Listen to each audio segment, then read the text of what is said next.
Have you been wanting to learn how to get that clean taper with the smooth, slick back finish that flows? Stick around, I'll walk you through my exact process so you can cut it just like I do. Let's get started. The first port of call will be to establish an area of support. What does that mean? This is just hair that gradually gets longer and will support the long hair on top. So you can see here with the clipper, I'm just gliding up and away from the head. I'm slightly curving out to create this ridge of hair. So I'm not following over, rounding over to where the parting is. I'm just gliding straight up and almost slightly away. And this is going to build up longer hair as we move up the head. This is important for later in the haircut. So look at the curvature of the head. Don't follow it over. Work your way up and think about where your support line is going to be. And this is where the long hair is going to lie on top of that shorter hair. Here's the support. So just leave that hair. Let's keep it long in that area. Same on the other side, lifting up and slightly away from the head. Across the back, I'm going to use my little trimmer and just make a straight line and just clear all that area below. Now you can see how much I've taken there. Let's get rid of all the debris here and make sure we don't miss anything.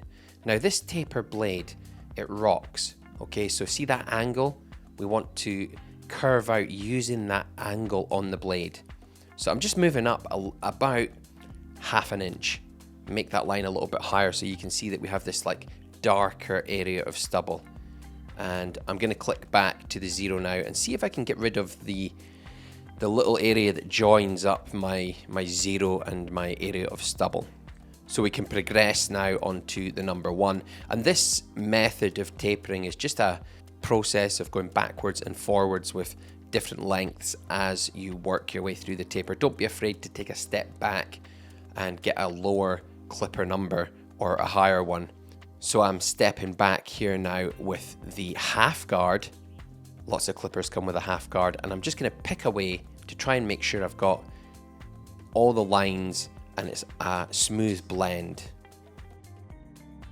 Number 2, work your way up. Now I'll just say, if you have tapered before and you know how to do it and you want to jump straight to the scissor cutting part, there is chapters down below so you can jump to the part you would like. The 1.5 guard now on my VGR Pro clipper. And just work my way up. You notice that I don't go too high up the head. This is a taper and the taper should be nice and low, but you can see that it's starting to form now. Back to the number 1, because a step back, I feel like I want to take a little bit of darkness out. On the sides, you can predominantly do the taper with the little trimmer and the comb. So I'll make my little line and then put the comb in and bend it out. Okay, so I'm bending out, and because the comb's bending away from the head, it creates a taper. There's a line there that I'm not going to be able to remove with the trimmer, so you'll see I'll show you a solution to that. I'll round out this section on the temple to follow the hairline. Now these bold, kind of pronounced lines, they do look good on tapered hair. So that's a little trick. It can really make your tapering and your finished look pop if you have good lines. Use the comb to just pull that hair onto the hairline so that you make sure that there's no long hair that's going to overhang the hairline. Okay, so here we go back with the big clipper, and I'm just going in with the half position. That's the lever down. Didn't quite do it, so I'll put the lever back up a little bit. And we'll see if we can just knock that line out with the corner. You can pick away with the corner, that works. You don't always have to use the whole blade. To frame the taper work, a nice straight line down the back. It's good to spend a little bit of time just absolutely perfecting everything as much as you can. It does make a difference afterwards. You see it, those lines, even though it's very faint, you will see it outside. When the client's talking to people, they'll be able to see how clean the haircut is. So the same on the other side, just sharpen up that line down the back, round out the area on the temple, just to make that nice and clean. all the little touches, and then we're going to move on to the fun part, the scissor cutting. So let's get a lot of water onto the hair. Now, because we made our area of support, what will happen is the long hair from higher up, when it lays, it's going to lay on that area of support and graduate. So we now have short hair that's holding that long hair higher up. Now, what I'm doing is I'm just taking down a little bit of the bulk first, and then I'm going to use scissor over comb, which is one of my favorite methods to refine this at the back. And I like to cut the whole back area first, and that's important. It's really important for how we move forwards into cutting the hair at the front, because we need to establish the length at the back. So scissor over comb, slide the scissor in, pick up the hair, put the comb underneath, and then cut across.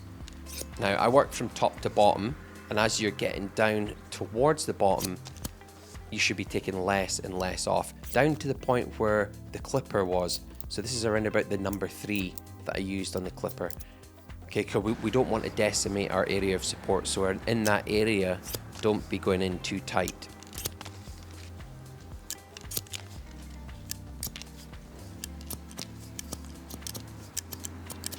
So remember, this whole back area, this is all good to cut. You can cut all of that. And you can see I've pulled the front out of the way. It'll be more clear on the other side actually.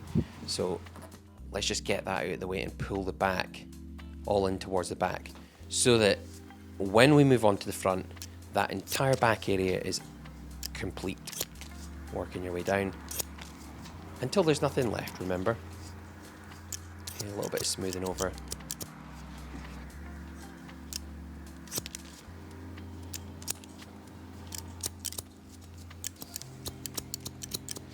This is why we cut the back first, because I want an established guideline. So everything from the front, I'm going to pull it back to there. And that's going to be what you call an over direction. So if I pull this hair back from the front, make sure it's nice and clean.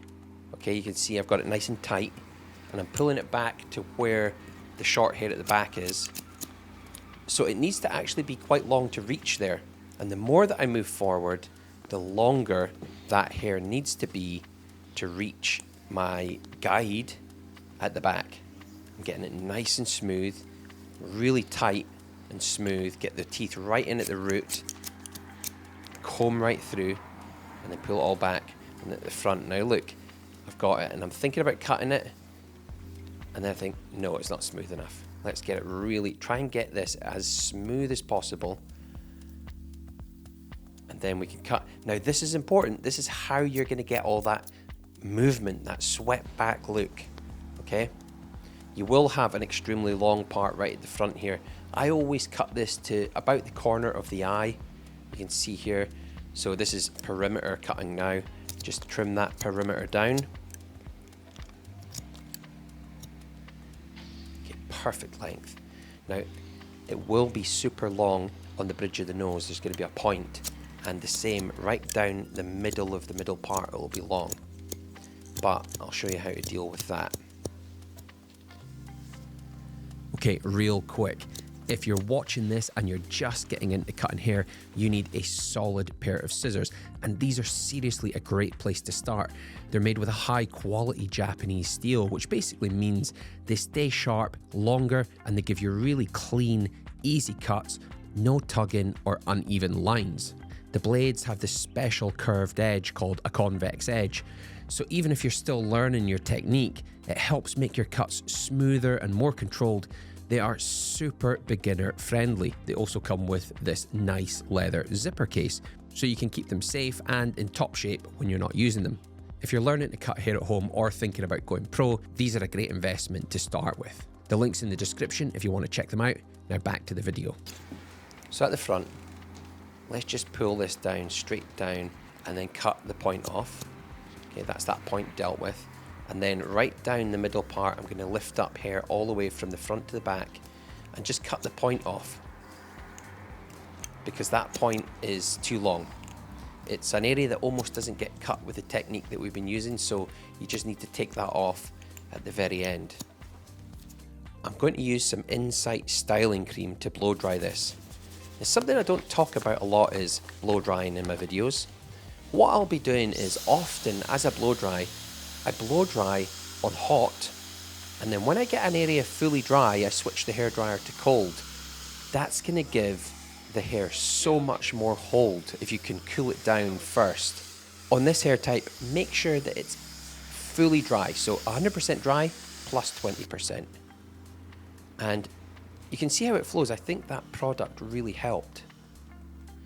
Nice and smooth. I'm using my big pompadour comb just to comb it through and check the whole haircut over.